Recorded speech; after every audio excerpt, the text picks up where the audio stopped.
Hello everyone, आज हम discuss करेंगे जेनेटिक फ्लो। जेनेटिक फ्लो कैसे होता है, that is known as DNA से डीएनए का बनना। डीएनए से डीएनए के बनने को बोलते हैं डीएनए डुप्लीकेशन या डीएनए रेप्लिकेशन। रेप्लिका मतलब दूसरी कॉपी बनाना, डुप्लीकेशन मतलब डुप्लीकेट कॉपी बनाना। ठीक है, तो डीएनए से डीएनए का बनना कहलाता है डुप्लीकेशन या रेप्लिकेशन।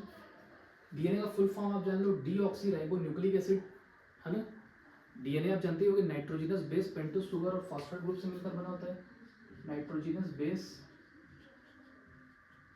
पेंटोस शुगर और फॉस्फेट ग्रुप, है ना। इसी को हम लोग क्या बोलते हैं, इसी को हम लोग बोलते हैं न्यूक्लियोटाइड। ठीक है, इसी को बोलते हैं न्यूक्लियोटाइड। तो न्यूक्लियोटाइड से ही फिर फाइनली डीएनए बनता है। बहुत सारे न्यूक्लियोटाइड जब अरेंज हो जाते हैं, दैट इज नोन एज, मतलब बिल्डिंग ब्लॉक्स ऑफ डीएनए अगर कोई बोले तो बोलना न्यूक्लियोटाइड। न्यूक्लियोटाइड से ही ये बनता है। ठीक है, और न्यूक्लियोटाइड किससे बनता है, तीन चीज से, नाइट्रोजनस बेस पेंटोस शुगर और फॉस्फेट ग्रुप। क्या आप यहां तक समझ पा रहे हैं जो मैं बोल रहा हूँ? ठीक है, डीएनए से डीएनए का बनना हो गया डुप्लीकेशन या रेप्लिकेशन। और डीएनए से एमआरएनए का बनना, डीएनए से एमआरएनए का बनना कहलाता है ट्रांसक्रिप्शन। ठीक है, तो पहला प्रोसेस का नाम क्या है, पहला प्रोसेस का नाम है रेप्लिकेशन या डुप्लीकेशन, दूसरा प्रोसेस का नाम है ट्रांसक्रिप्शन। ट्रांसक्रिप्शन जो है वो ट्रांसक्रिप्टेज एंजाइम्स के प्रेजेंस में होता है। ये एंजाइम क्या करता है, डीएनए को एमआरएनए में कन्वर्ट करता है। अब सवाल ये है, एमआरएनए क्या है? एमआरएनए मतलब होता है messenger ribo nucleic acid, messenger RNA. ये मैसेंजर आरएनए जब ट्रांसफर आरएनए के साथ जुड़ जाता है, जब ये मैसेंजर आरएनए ट्रांसफर आरएनए के साथ जुड़ जाता है, उसके बाद क्या होता है, प्रोटीन का निर्माण होता है।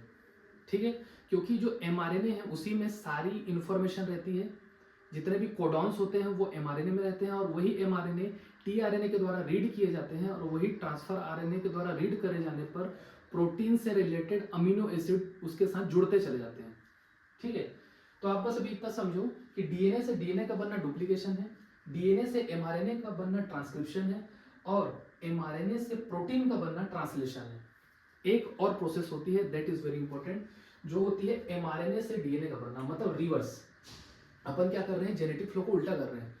तो एमआरएनए से जो डीएनए का बनना है वो है रिवर्स ट्रांसक्रिप्शन। इसकी प्रेजेंस में होता है ये, इसका नाम है रिवर्स ट्रांसक्रिप्टेज एंजाइम। तो रिवर्स ट्रांसक्रिप्टेज एंजाइम क्या करता है, एमआरएनए से डीएनए बना देता है। ठीक है, इसका एक बेस्ट एग्जांपल बता रहा हूं, जो एड्स वायरस होता है। कौन सा virus, AIDS, AIDS, AIDS virus, acquired immuno deficiency syndrome. ठीक है, इसका फुल फॉर्म क्या है, एक्वायर्ड इम्यूनो डिफिशियंसी सिंड्रोम। तो ये जो एड्स वायरस होता है, इसका नाम होता है ह्यूमन इम्यूनो वायरस, जिसको हम लोग HIV के नाम से जानते हैं। ये ह्यूमन इम्यूनो वायरस के पास एक एंजाइम होता है जिसका नाम है रिवर्स ट्रांसक्रिप्टेज। उस एंजाइम्स के प्रेजेंस के कारण ही वो हमारे बॉडी में घुसता तो है एमआरएनए लेकर, ठीक है, और वो एमआरएनए फिर क्या होता है, इस एंजाइम के द्वारा जो उसके बॉडी में प्रेजेंट था वो कन्वर्ट हो जाता है डीएनए में। ठीक है, ये है एक्चुअल में आरएनए वाला, ये एक्चुअल में आरएनए वाला वायरस है, और ये आरएनए वाला वायरस जैसे ही इधर घुसता है हमारे बॉडी में, तो ये